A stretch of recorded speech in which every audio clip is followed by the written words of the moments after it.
Hey everyone, CPM here. Today we're going to talk about the 5 precious metals. What are they and why they are considered precious?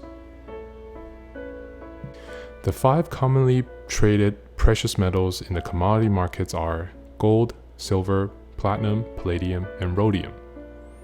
All metals have a place in industrial usage, but why only these are considered precious? Let's start with the basic definition of precious. According to Merriam-Webster Dictionary, precious means of great value or high price. People that follows the book Rich Dad, Poor Dad, author Robert Kiyosaki refers to precious metal as God's money. When all living things eventually perish from Earth, either through extinction or some kind of self-destruction, these metals will continue to exist on Earth. But what constitutes a metal precious? Here are some attributes to consider. Number 1, rarity. Number 2, stability. Number 3, conductivity. Number 4, does it look nice? Is it shiny? Number 5, is it harmful to be around? Number 6, is it easy to work with? Perhaps one easier way to understand is to use the periodic table. We can use the process of elimination and see what we have left at the end of the day.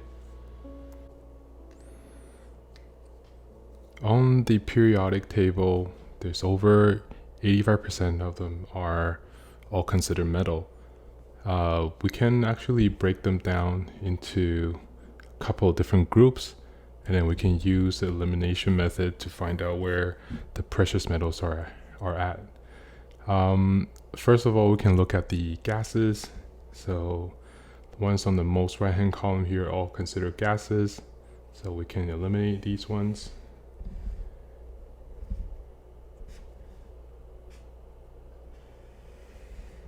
So let's take these ones out. Hydrogen on the left top corner here are also considered gas. We can remove that one. Let's take a look at the most left-hand column here. These are what they call the alkali metals. These metals are soft by nature. They can actually be cut by knives. So from a durability standpoint, they are not that strong. So we can take out these ones. Let's cross these ones out. And we also have the alkaline earth metals. Those are also soft metal by nature, low in density, low melting points. And those ones are these ones. So I can cross those ones out. This row here, the lanthanides, these are all also considered metals, but the property that they exhibit, which makes them non-precious metal, is because once they're exposed to air, they tarnish really easily.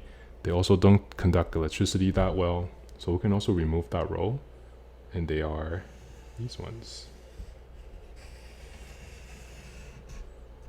So these ones are out.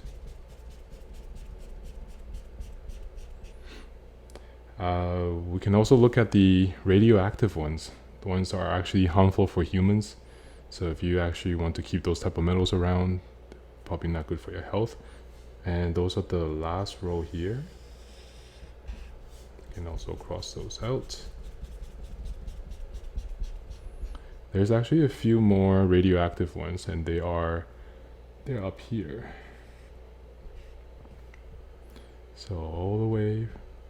Actually, these ones on this side here are radioactive, and then these ones all the way across are also radioactive. So let's cross all these ones out. All right.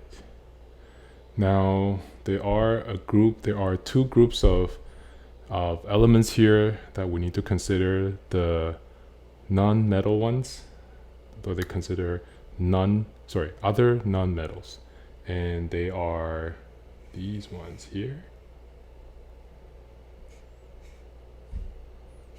these ones,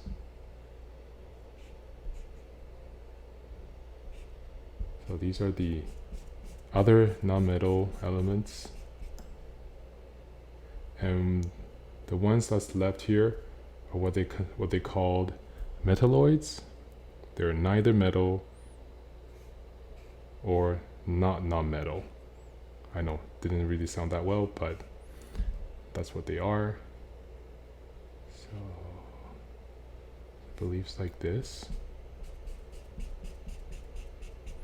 And what we have left here are two groups of metal, the transitional metal and post-transitional metal.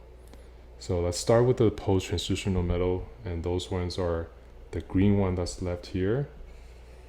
So the reason that they're not part of the precious metal is also because they are lower in density. They're also lighter in weight. So obviously those are out from the precious metal group.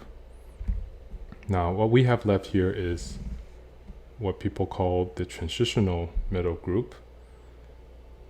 In the transitional metal group, we can actually identify a subgroup called the noble metals.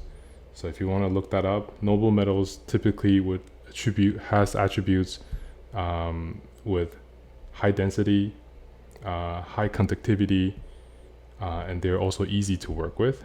And those are the ones in here. So these are the 8 what they consider noble metal. Sounds pretty nice. And obviously they consist of gold, silver, palladium, platinum, and rhodium. However, there's actually 3 more elements in here that's part of the noble metals. One of them is ruthenium, osmium, and iridium. These 3 are not considered precious metal because they have a much higher melting point. Ruthenium melting point is at 2300 degrees Celsius. Osmium is at 3000 degrees Celsius, and iridium is at 2400 Celsius. So these are much higher than much higher to work with than our common precious metals. So there you have it. These are the precious metals. I hope you learned something from this video. If you like the video, give it a thumb up, subscribe if you love it. Thanks for watching. See you guys on the next one.